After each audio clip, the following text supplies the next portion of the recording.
aquí en Valencia, en el Salón del Cómic, disfrutando como un enano. Esto está petado.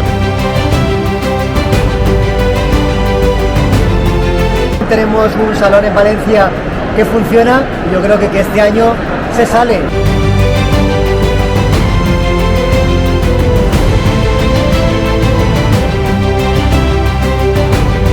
Me lo he pasado increíble en el Salón del Cómic de Valencia, me he sentido como en casa, me encantan los cómics.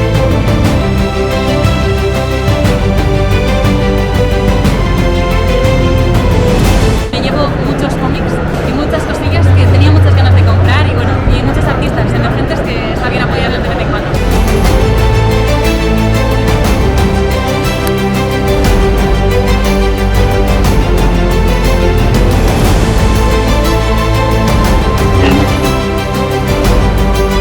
Así que venga todo el mundo a pillar TVO y a leerlos también, ¿vale?